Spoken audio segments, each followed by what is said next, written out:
Mastered Ultra Instinct is said to be the be-all end-all transformation for Son Goku, as it is labeled as the strongest Goku in all of history, but the question lingers, does Mastered Ultra Instinct make sense in seeing it be the conclusive transformation for the end of the Tournament of Power? On today's video, we are going to be diving in depth in whether or not Mastered Ultra Instinct should be the final form for Goku or any of the Saiyans to ever achieve in the world of Dragon Ball, and if it would be logical for one day to see something else surpass even of that of Mastered Ultra Instinct. So hold on to your Dragon Balls and strap on tight, because we're going to be diving into a very interesting and deep rabbit hole next.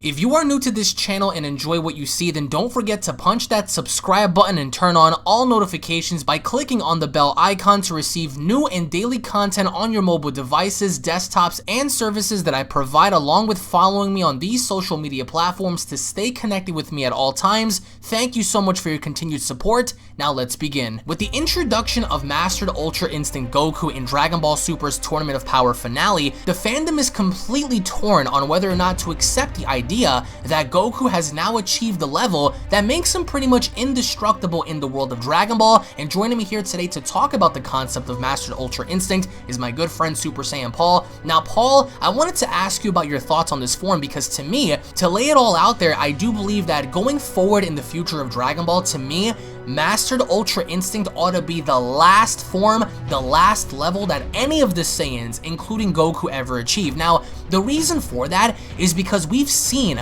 so many power increases, so many Zenkai boosts, so many new transformations come from Goku, come from Vegeta, come from the other Saiyans, that more or less Goku eclipses everybody now in having yet another transformation that far even supersedes what Ultra Instinct was in mastering the level. And with that, we have brand new hair, he looks a tad bit different, and what I wanted to ask you is, what are your overall thoughts on the concept of Mastered Ultra Instinct? Do you believe that this should be the be-all end-all form for Goku, or any of the other Saiyans for that matter? And what are your overall thoughts on the separation between the incomplete Ultra Instinct form, the black-haired form, and the white-haired form, in which you prefer over the two? Because to me, I think that they haven't really explored what Ultra Instinct was too much in Dragon Ball Super. We saw it introduced only twice, and now for a third time before he taps into this mastery level. So what I wanted to know from you is, where do you stand with Mastered Ultra Instinct Goku? I like the form and everything, don't get me wrong, but I think they dug themselves into a corner, because with the black-haired form, they didn't necessarily have it labeled as what we would have thought is like Super Saiyan White being brought back from the dead. What we see here now, every time I look at this new Mastered Ultra Instinct, is it was a concept used that was supposed to be used in the Goku Black arc being brought back. Now that they've done this and they've colored his hair, they've dug themselves into a hole and backed themselves into a corner as to where they don't have too many colors left for transformations. And now I do appreciate what they did with Dragon Ball Super in terms of, like, they held on to Super Saiyan Blue for a very long time. However, that wasn't my favorite transformation up until that point. I actually like Super Saiyan Red more. The Super Saiyan God concept, you mean? Yeah, the Super Saiyan God concept, Super Saiyan Red, if you whatever you guys want to call that. I preferred that form a bit more. It was more hyped when they got that one versus Super Saiyan Blue. But they held on to Super Saiyan Blue for roughly 100 episodes or so. And what I liked about that is that, yes, it took a decent amount of time. However, this new Ultra Instinct form, with it being mastered and everything and resembling Super Saiyan White, the concept of that, not only do they remove another color from the spectrum, they don't really have, how many more power-ups can they get? And on top of that, I think this should be the last one, at least for a while, because how much more powerful can you get when this one's being told to us that this is the ultimate form, it's indestructible, basically, it's gonna dodge everything. It's basically unbeatable, and I feel like in my heart of hearts, in the future, they're bound to do more. I just feel like now, this ought to be the be-all end-all. Do I agree with the concept of the white-haired look? Not really, because they just gave us Ultra Instinct, and none of us even assumed that perhaps there was going to be another stage to it, but now there is. And with the labeling of this mastered Ultra Instinct concept, it's supposed to be labeled as the be-all end-all form for Goku, at least. Now, it's kind of weird to see, like, in terms of direction where they're going to go. I do believe that with the mastered Ultra Instinct concept, he's definitely, I think, in my opinion, above Hakaishin level. Do I think that Goku at that stage in the game is anywhere near Angel level? I don't think so. I don't think Goku is anywhere near Whis or any of the other Angels, let alone the Daishinkan. So people are always going to jump the gun and saying, well, if Goku surpassed the gods now, imagine if he can, you know, ultimately even surpass the Angels. And I really don't want to ever see that, because Toriyama, when he first made Battle of Gods, never had the intention to make Goku stronger than Beerus. And that's why I really did appreciate Dragon Ball Super in its early stages, because you saw the struggle that Goku and Vegeta went through to obtain that power. And even then, both in the anime and the manga, they weren't relative to Beerus, especially in the manga when we saw Mastered Super Saiyan Blue get put down by Beerus with just one punch.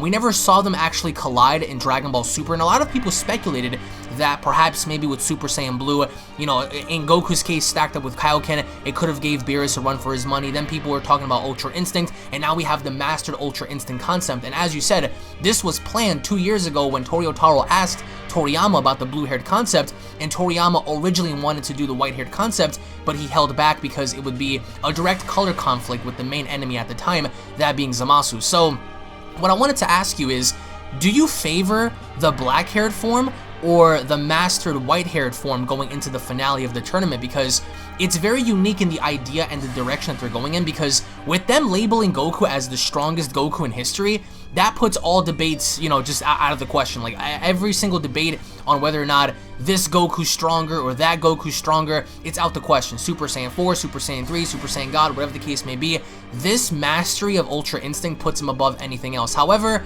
in my opinion, I feel like this should be the be-all end-all, especially if he's labeled as the strongest in history for his own, you know, sake. So with that being said, do you think that, let's say hypothetically speaking, Dragon Ball were to come back in the form of another television show in the future, do you think that for Goku and maybe even Vegeta's sake, if he ever does get Ultra Instinct, that this should be the be-all end-all for their transformations? It's kind of hard to, like, you know, take that concept into consideration, because we originally thought that Super Saiyan, Super Saiyan 2, Super Saiyan 3 during those times were like the be-all end-all pinnacle, you know, for those Saiyans. But now we had Super Saiyan God, Super Saiyan Blue. So what are your thoughts on this being the final form, and which form do you prefer between regular incomplete Ultra Instinct and Mastered Ultra Instinct, and where do you see the form in the future in terms of them having to bring it back in the form of a possible show, movies, merchandise? Do you see them exploring Mastered Ultra Instinct more, or is this going to be the last time we ever get to see the form against Jiren?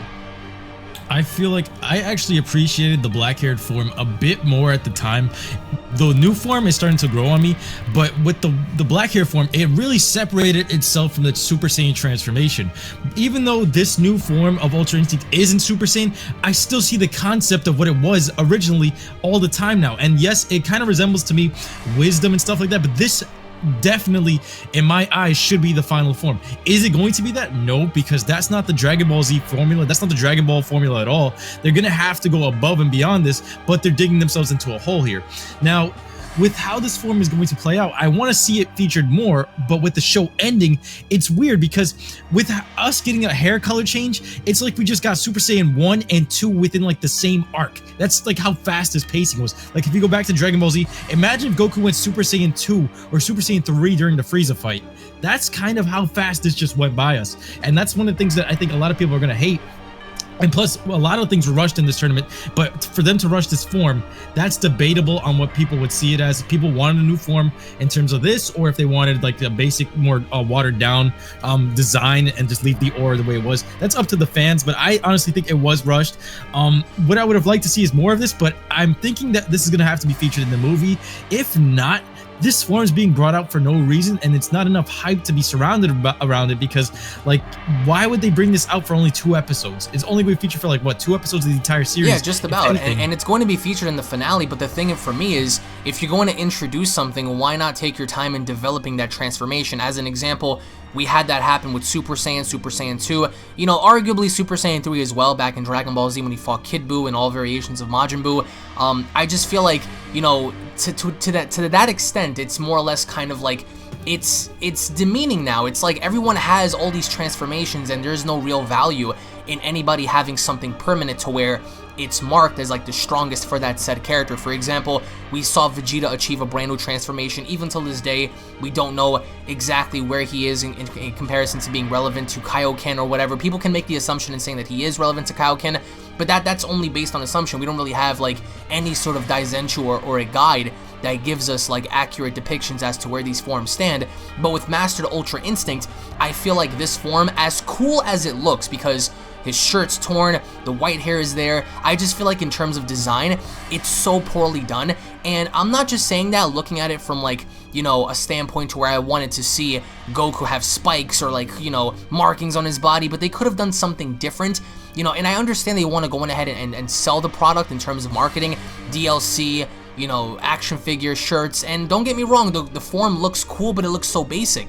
It looks just like Ultra Instinct, it looks just like Super Saiyan God, except only with a different aura and a different kind of scheme of color for the hair. And for me, I just feel like that's incredibly lazy. I'm not saying, you know, give him a tail or make him look like Super Saiyan 5 from Dragon Ball AF, but look at the concept behind Super Saiyan White or Super Saiyan 5 that we saw in Dragon Ball AF. The entire scheme of Goku changed. His hair was unrecognizable, he grew in muscle mass, I mean, his fur was white, and it was a very intimidating form, because if you were to, you know, come across something like that, you would say, okay, well, that has value. But here, looking at it from a design standpoint, I'm not really impressed because there's nothing new to it. As an example of that, we saw the evolutionary process of someone like Toppo, for example. We saw when he was first, you know, starting off in the tournament, he was fat, flabby, whatever, and then after he, you know, tapped into his god power, there was a significant change on his body. He had markings, he grew in muscle mass, he was almost unrecognizable, you know, the skin color change. He looked kind of different, it was pretty cool, but I just really expected more from this. But as you just pointed out, they are going to only introduce this for about, I don't know, 1 or 2, maybe 3 episodes, if that, leading up into the finale. Do you ever see this form coming back in the form of canon? As an example, if they do end up making a new show, do you ever see this form being utilized and executed, or do you think that, in your opinion, this is it? This is the only time we're ever going to get to see the form in action, and then after that, it's up in the air as to, you know, where they take Dragon Ball in the future. So what's your take on that? I think we're going to have to see this form again if they do decide to continue it after this point in time. However, if there are adversaries out there that can scale up to this power, it can't be the be-all end-all form that we want it to be, or that's being hyped up to be, because they're saying that it can basically dodge anything, it can take on anything thrown at it, which would kill all of the fun. They're gonna have to nerf it in some way, shape, or form, or they're gonna have to scale him down in power. Maybe he won't be able to transform back into it for a while, or him being able to tap into this mastered ability, which he's done multiple times, is just gonna be unattainable for a while. So I'm not exactly sure how they're going to handle this, but if they were to bring it back, I want to see it in the movie at the very least. In the movie? But how would that be implemented in the movie, though? It's like, it's more or less, if you're going to tell the origin of the Saiyans and where their power comes from, how exactly would you have that power be incorporated? I mean, it's not far-fetched to, you know, have that happen, but you're going to have to take into consideration that Goku once again is going to have to get beat down to the state of subconsciousness to where he's almost practically rendered immobile, and then for him to tap back into this power, do you see there being an enemy in the upcoming film that can do that? And do you think that it would make sense, you think, for them to even bring this form back in the form of a movie? Because it would be cool to see this be reintroduced again in the film in December, because it would be really unexpected. But do you really see that playing out, or do you think that it's illogical to do so? I feel like it might overshadow the movie, if anything, if they hyped it around the form. Yeah. But I would want to see it, if anything. The thing that really brings to question here is that there are other universes out there that they still didn't throw into the show yet. Right. And there's still top 5 fighters, including the Grand Priest, that he hasn't been able to touch. So there's still like a barrier in terms of power where he hasn't touched it, like you mentioned. Like, he's past the God of Destructions, but he's below the angels. So there is room for growth, just not that much. And I don't want to see him fight the angels, because it wouldn't really be the greatest of things, because nothing's really been developed for them in terms of them being like an adversary, and they're gonna have to bring some new foes. However, how are you just gonna bring new people in here and have them match this form that's been hyped up this much? it doesn't really gel well. To me, I'm not against the white-haired concept. I just feel more or less that it was introduced far too early. I mean, I understand that the show is ending, but I just felt like in my heart of hearts that if they ever were to bring back Dragon Ball in the form of a television show, they could always continue and just tap into that concept of there being something even higher than that of Ultra Instinct, the mastery and the completion of the form. But this is where you guys come in. Let us know your thoughts down below as to whether or not you guys agree or disagree with the concept of Mastered Ultra Instinct. Do you guys like the black-haired form or the white-haired form? Let us know down below, guys. Thank you all so much for watching. If you guys are new to this channel, don't forget to hit that subscribe button, guys. Turn on all notifications. If you guys are not following me at Twitter and Instagram, and of course Snapchat, I will leave links to those down below. Tune back in for more. Check out Paul's channel, and I'll be seeing you all down in the comment section below. Cue my outro, bitch.